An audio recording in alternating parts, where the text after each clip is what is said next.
You're listening to Not So Live from Asteroid G. I'm Mike Finkelstein. With me, as always, is... Josh Schaefer, Ghostbuster extraordinaire. I thought you were going to go for Slimer. Yeah. And I was Queen going Bee. to say Slimer, but it was a little on the nose. I wasn't sure if you were going to go like, Doctor of the Paranormal, Josh Schaefer. Can we redo that? That's Nope, better. too late now. Oh. Today, if you haven't already figured it out, we are talking about Ghostbusters, which somehow we haven't really done a podcast about, even though I know it's my second favorite movie franchise. after... Terminator. Well, Ghostbusters is better now. Yeah, but we covered Terminator in like the first couple podcasts, and I somehow know, we it was my skipped idea. Ghostbusters the whole time. I don't know why. Well, we can talk about it now because there's new news for the Ghostbusters now. Yeah. So because I think they just a couple weeks ago, when we're filming Came out this, with a trailer for a new when we're one. recording this, they did a new trailer for the new movie, which is Ghostbuster Kids, Ghostbuster Junior, or whatever you want to call it, Afterlife, Afterlife. Or 2020. Afterbirth. That's what I wanted to say, and then I It did. has Mr. Paul Rudd in it. So It has Paul Rudd. It No, can't be that bad. And let's. No, it can be bad. I've seen Okay, that some sounds movies. real rubbish. He was in Halloween 6. And he was the best part. Of Actually, no, Halloween. none of that movie was good. Not even movie Paul did. Rudd. That movie ruined everything. And he was in Friends. And yeah, that show sucks too. Yeah. Except for when he showed up. It was brilliant. But so we have the original two movies with basically the SNL cast, more or less. Aykroyd and Murray and Ramis. Yeah, because He the other wasn't guy really died. in SNL, though. I don't care. He's friends with them. He was part of was the friends National with them. Lampoon. Yeah, same thing. I mean, Chevy Chase was in both of those, National Lampoon and SNL. Yeah. Are they actually coming back for this No. new movie? No. Yeah, they are. No, not all of them. Well, Well, one I of mean, them one- can't. Well, Harold the Ramis. ones who are alive, are they all three coming I back? didn't think they were actually coming back. Are they? Yeah, Dan Aykroyd is for sure. Well, of course he is, because he's a whore and just wants to sell Ghostbusters as much as he can, because he owns a part of the franchise rights and just been desperate to make anything Ghostbusters related since the first one came out. Well, Yeah. Bill Murray's also a horse, so he could probably be Actually, in it. he's not. He's really picky. Yeah. Is he super picky? He is. Because he was in Zombieland, both movies. Because he thought it was funny. Oh, okay. Yeah, no, he's famously, his way of deciding what scripts he has is he has an answering machine. You call the answering machine. It doesn't have a message. It just goes beep, and then you get to leave a message for it. And if he likes what you say, he might call you back. Or he'll just show up to your set. Or he'll just magically show up one day and just start doing stuff. Wasn't that what happened with Zombieland? That's why I think so, They didn't 'cause- know he was going to cameo, and then he just magically showed up one day and was like, hey, you want to do that cameo? They wanted someone else first, but I think, did they want Patrick Swayze? No, they or- wanted him first, and then they were going to do Patrick Swayze instead because they didn't know if they were going to get Bill Murray.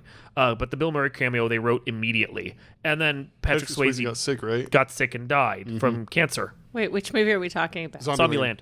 Oh, The original one. okay. Yeah, because after they couldn't get Bill Murray, they did this whole thing about like doing the dirty dancing lift with a zombie Patrick Swayze and all that. Oh. And then he died, and it got a little too real. Oh. So then eventually Bill Murray came back. But no, Bill Murray is actually surprisingly picky about the roles he does, and it has to be something that he finds like interesting or challenging or Unless it's Wes Anderson. yeah, or you have to be friends with him, which is Wes Anderson, and why he is always in Wes Anderson movies. But Dan Aykroyd will show up for anything. He especially if it's Ghostbusters, he will just magically appear. You start talking about Ghostbusters. I'm surprised he's not actually sitting at the table with us already.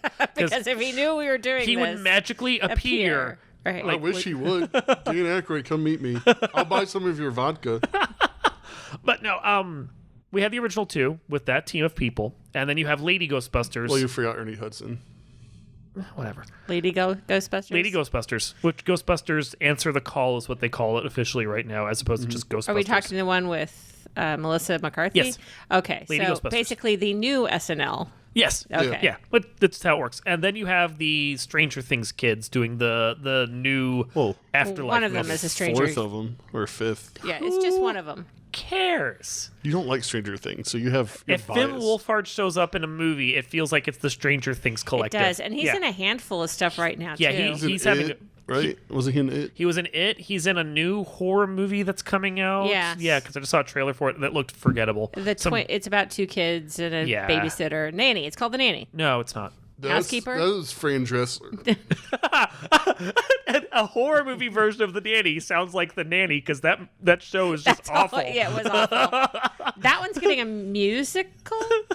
I want to say that there's going to be a nanny musical. So she shows up unannounced, and she just starts like terrorizing everyone around this whole family, and she won't leave. And we're going to call it. I so want to do an impression right now, and I can't even do her. It's just so bad. There's something about the nanny. Terrible show, and people who watched it, you should be ashamed. I watched it when I was a child. It was on the TV sometimes. Anyway, so the first two movies, I know, Josh, so many questions about you, Josh. It was on because I didn't have No, a choice of the television. there's no excuses. I watched all of it. I remember The Wedding. No. And I remember Mad About You being on it sometimes too. No. Which I feel guilty about for some That's reason. supposed to be coming back too. I heard it was terrible. It did come back. I heard it was terrible. It came back and it went back away. It was apparently really bad. Well, none of the characters grew on it, and she remained an awful shrew, which is kind of how she was written in the last couple seasons. That's sad. Yeah, so anyway, we're talking Ghostbusters, though, and I know for the... But what is Paul Reiser doing? Paul Reiser could be in Ghostbusters. He was in Aliens. Yeah, and Stranger Things. He was in the Kaminsky Method. That's where he's recently. Why is he not in this new Ghostbusters? That's what I want to know. I feel like you're making an 80s movie. Paul Reiser should just appear just as magically as Dan Aykroyd does. Anybody who was in 80s movies should just... Pauly Shore should do the wheeze. Bruce Willis shows up. I think that... And Pauly Shore as the voice of Slimer. Come on, buddy. That's a terrible impression. That was good enough for this podcast. Yeah, that was pretty good. No, so I know you say you don't have much of an opinion about the original two Ghostbusters, and that's because I love them. See, but you can't discuss them. I mean, it's they're just amazing. I love. See, this is what I'm saying. See? Okay, Ghostbusters 2 is not amazing. No. Firstly, you have Vigo, which is terrible. He's awesome. Terrible. You have Dan Aykroyd that's being possessed by Vigo. You have a ugly child named Oscar that's randomly in there for no reason. Yeah, okay, that's the thing. Where did the baby come from? It was Sigourney Weaver's kid, supposedly with Bill Murray's. No, it was with the violin dude. Yeah, some violin dude. I don't buy that for one damn second. No, it was totally Bill Murray's character. It really was. Yeah. It was pudgy like Bill Murray. But no, the first movie I think is hilarious for what it is, but it's a very low budget little comedy that they just kind of stitched on some special effects to. So it's just them hanging around and like goofing off for a while, and then occasionally that dude who was like in fucking that Val Kilmer Real Genius movie and a couple other stuff where he always plays the same guy, just this asshole that just shows up. Just the asshole. His character is like, they call him Dickless in Ghostbusters, and that's the only character I think he plays is Dickless. Every character he plays is that guy. Is the asshole. The asshole, yeah. And asshole reporter, asshole EPA guy, asshole... shows up everywhere. Asshole principal, asshole scientist guy. Yeah, he's the asshole. But yeah, it's them and him, and they just kind of goof off for a while, and then Ernie Hudson shows up, and he gets to goof off for a while, and... then some special effects happen, and the movie ends. Right. And it's hilarious for what it is, and it doesn't try and be anything. And the second movie has no point to it whatsoever. Nope. No. It does. They save New York from Vigo. It's not as funny. That's not as funny. It's not anywhere near as funny. It's not as good. The best part of it is the dancing toaster. Yeah, okay. Yeah. I'll give you that. Yeah. Dancing toasters is funny. Yeah. So, and then the implication... And the walking Statue of Liberty, I like. It was an amusing effect. The implication that Egon slept with the dancing toaster. That's a little amusing. It was kind of funny. Okay, so it's interesting to me that there's people that complain that the Lady Ghostbusters, which we'll get to you in a second about, Josh, so we can hear all your opinion on it. People online complain that it's... You sound like a woman hater. Yes. Yes, you are. I love women in film. They complain that movie is too raunchy somehow. Like, this is one of the complaints I've seen from the MRA guys. The Lady Ghostbusters. Oh, I didn't think that at all. No, I didn't. But they're like, it's too raunchy and it's too much, and it's going to be good to have the kids in it now because the kids aren't going to be raunchy. First off, if you know kids, 12-year-olds, hello. They're worse than adults are. Yes. And secondly, you have not only like Dan Aykroyd calling someone dickless in the first movie, but you have Bill Murray that called him dickless. No. Dan Aykroyd called him dickless. Bill Murray said, yes, it's true. This man has no dick. Oh, I see what you're saying. Okay. Why? Commit that to memory. And then you have the second movie, Egon sleeping with a toaster. Didn't happen on screen, But there's a knowing knew it look. happened. Oh yeah, there's a knowing look between him and Dan Aykroyd's characters. They're going, he totally fucked that toaster. So to say Toby that needed to sleep with it. to say that those movies weren't raunchy at the same level as Well, like also the Dan Aykroyd got a blowjob from a ghost. In the first one. Yes, there's so much in those movies that was completely unnecessary. I think the complaint about women being the same in the same level is unacceptable to the man. They had a bar that they were trying for with Ghostbusters, which I give them credit for. I feel like the third Ghostbusters, the 2016 one, Answer the Call, Lady Ghostbusters, whatever you want to call it. I feel like that for the most part, they knew the tone and the style and the kind of movie they were wanting to make with that Ghostbusters film. And for the most part, they nailed it. Paul Feig, the guy that directed it, probably could have edited out about 10 minutes of footage to make it a little tighter. And there's some jokes that go on a little too long. And yes, the black character, whatever her name is, Leslie Jones. Thank you. I can't remember what her character's name is because I've only watched the movie once. But that actress, who is very funny, Tolan. She wasn't given much to do. She was given as much to do as Ernie Hudson's character was in the first movie, which was, why are you the only guys that get to be here that aren't scientists, but you also have to be the black ones who aren't scientists? See, that was my biggest... Like, I was okay with the movie. I thought that most of the jokes landed okay. Pretty well. Some of it was... Your complaint about their weird presentation of their high school science fair. I don't like cringy stuff, It's though. cringy, but I didn't feel like it ruined the movie with its one cringy scene. But, like, my biggest issue with it was because I'm a huge Ghostbusters fan, as you know. But I didn't see a reason why they had to relaunch the series. Like, they could have just as easily just kept it in the same universe and have it I think it would have been better had they done that. Yeah. I think the reason they originally did it was because, again, they weren't sure they were going to get Bill Murray back. And then Bill Murray eventually did show up and he played, the mayor or something and got himself killed? He played the hoax guy. He was proving it was a hoax or something. But originally they weren't sure he was going to be in it. And it was that thing of, if you can't get the original Ghostbusters to be in the movie, can you really make it a Ghostbusters movie? But they had Dan Aykroyd and they got them eventually. Well, Ernie Hudson. Again, Ernie Hudson. We've already established Dan Aykroyd will show up in anything. Right. But Sigourney Weaver doesn't. They only needed one of them. Picky. They only needed one of them. There was Annie Potts in it? I don't remember if she was in it. I can't remember. Yes, Annie Potts did show up somewhere in the movie. I believe so. Yeah. Rick Moranis in it, but... No, that's because Rick Moranis only started acting again this year. Yeah, he's been on a hiatus for, 15, 20 years? To take care of his kids. The only things he does is record really bad Western albums. But you know what? He has the money that he can do that and not care, so more power to him. He had a string of really successsul movies in the 80s, and if he wanted to spend time and take care of his kids after his wife died, that's fine. That's good on him. More power to him. They record all the terrible Western albums you want, dude. You've earned it. I want him and Steve Martin to do an album. Oh my God, that would be terrible. Well, Steve Martin's good though. Yeah, Steve Martin's amazing. But if you get Steve Martin to show up and do a project like that with crossover with Rick Moranis, you know Martin Short's just going to magically appear. Obviously, that's why you would do that. Martin Short can't not be in something with Steve Martin. No, yeah, they are attached at the hip at this point. Yeah. And yet neither of them have been in a Ghostbusters movie. You're right. The closest they've gotten was the Three Amigos with Chevy Chase, which isn't really close at all. But it feels like they really should be. It really should. Yeah, it should. They should have shown up at some point. Right. Yeah. And if they're in this next one, that would be great. Because at least it would be something new with SNL cast that we like. Except for the fact that I have a bad feeling I'm not going to like the new one because it looks terrible. It looks awesome. I love it. Opinion, go. For which one? Are you talking about the trailer for the new one or trailer for the new one? 2016? The new one. The new one? New one. The new Yeah, the new one. Well, first you have it says Ghostbusters on it, so I'm totally going to watch it regardless. I mean, I have to for the website because no one else writes reviews for the stupid thing except my sister every once in a blue moon. I wrote one. I wrote one. I might write another 10 one. years ago. Yeah, I know exactly what I'm saying. But it's Ghostbusters. Yes. You will show up just because you can. Yeah. And it has Paul Rudd in it. Yeah. Who's my hetero life mate, as you know. You do love Paul Rudd. He doesn't know it. Love the Rudd.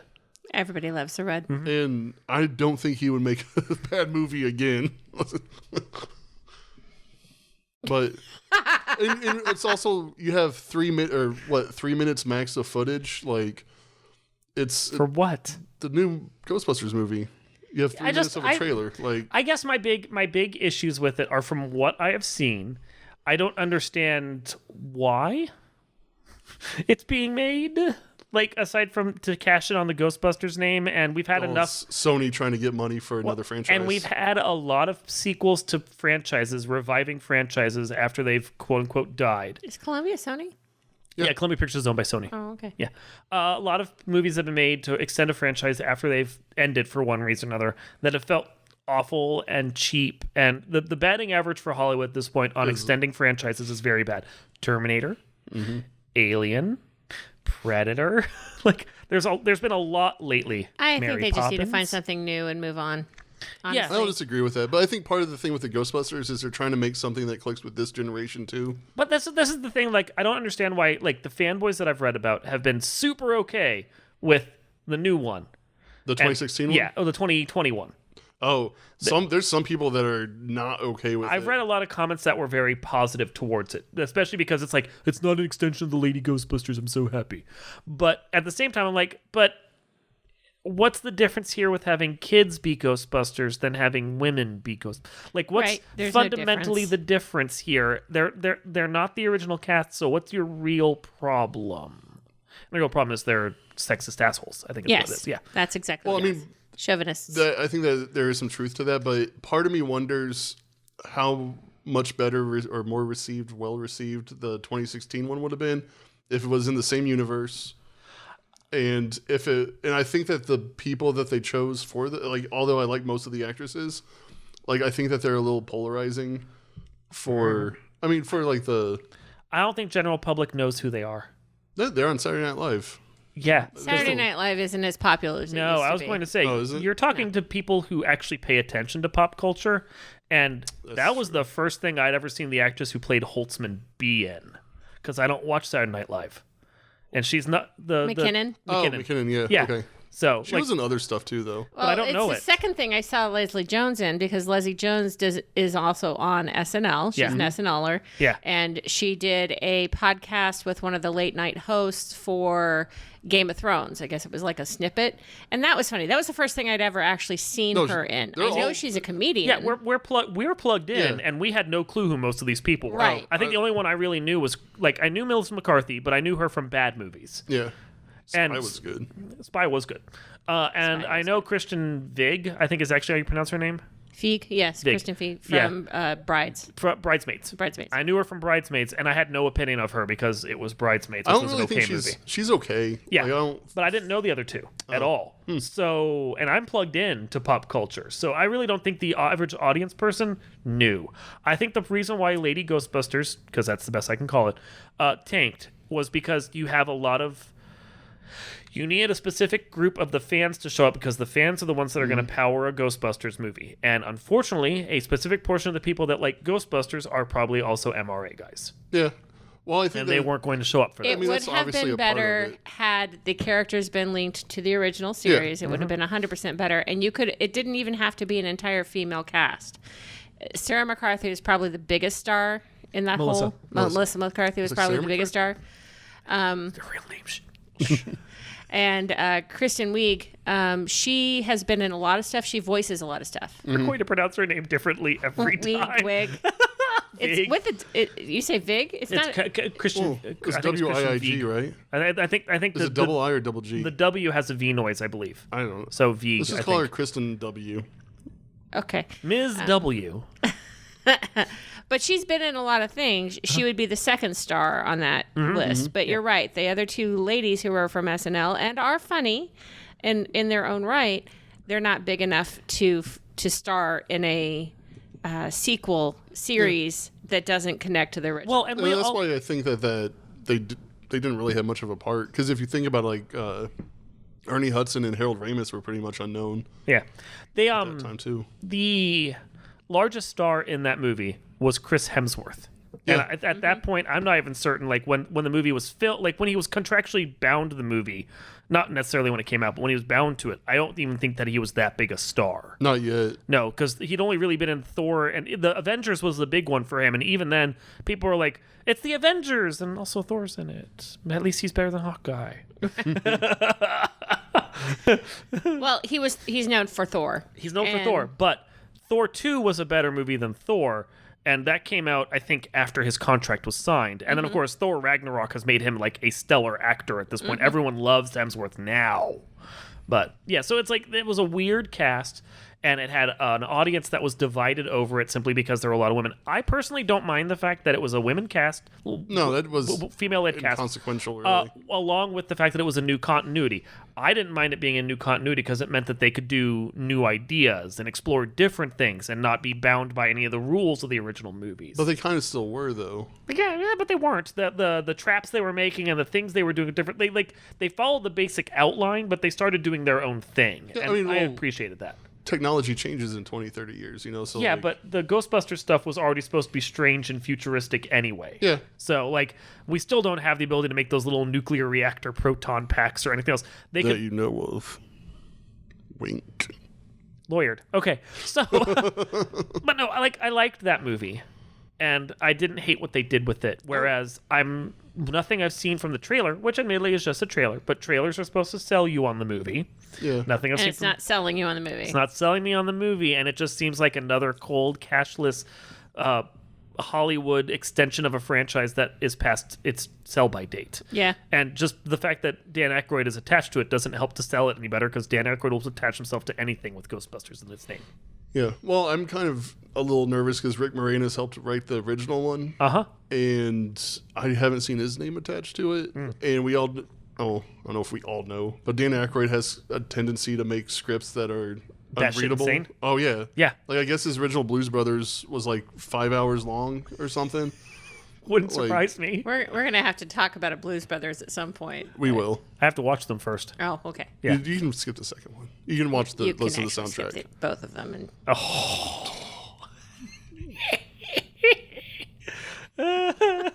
Wow, you have severely offended Josh at this point. I'm hair flipping. That's funny. But I mean, I didn't hate the 2016 one. I just thought it had some story issues, and I didn't think there was a lot of chemistry between the actresses, which was weird because they all worked I can with see each that. other.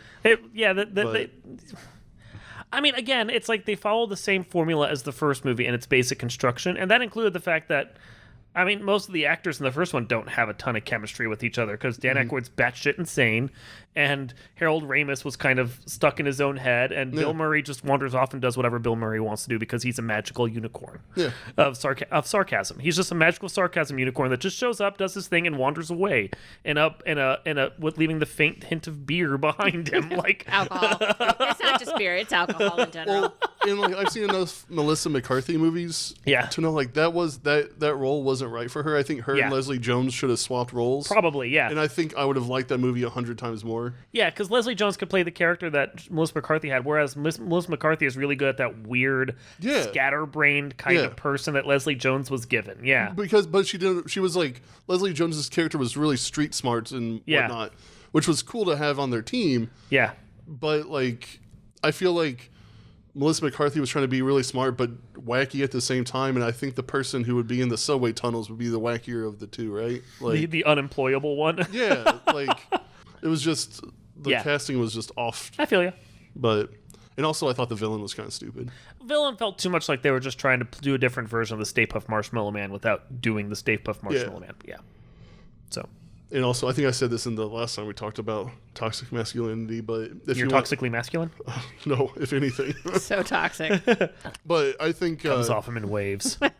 I'm all for pushing the feminist agenda because I like feminism. You should. I do. He signs off. I signs off. All white people, you can stop. All right. House Bill 103, the feminist agenda. but Chris Hemsworth's character was hysterical to me, but the second they started pushing it as this is feminism, it's like they should have been equal because I never got that vibe off of it. Well, the internet's different than the. Okay, but I'm just talking about the movie. No, I'm saying that Chris Hemsworth was just dumb eye candy. Yeah, which is fine. He could be that. He is dumb eye candy in most of what he does. Right, but okay, fair but when people are like, "This is how the world should be," I was like, I mean, yeah, but you can't hold. That I don't want to be oppressed. My people, but you can't hold that against Lady Ghostbusters because that's a subtext that's not in the movie. That's the internet. I can still hold against it because I do. Okay, well, Ladies Ghostbusters. Letty's Ghostbusters. It's Okay, saying the Ladies first Ghostbusters was fine. Yes. Second Ghostbusters Is was crap. shite. Yeah. Third Ghostbusters, still shite. I enjoyed it. It had its moments. Not even nearly as good as the first one, Okay. or the cartoons, in my opinion. Okay. Probably. Yeah, Dave Coulier wasn't in any of those. And I'm a fan of McCarthy. Good. I like her in most everything I see her in, even the Bad Puppet movie. But I forgot about that movie. I just like her as a human. Sorry, calling her out as being human. Unlike Jeremy Renner, Right. who's a complete douche.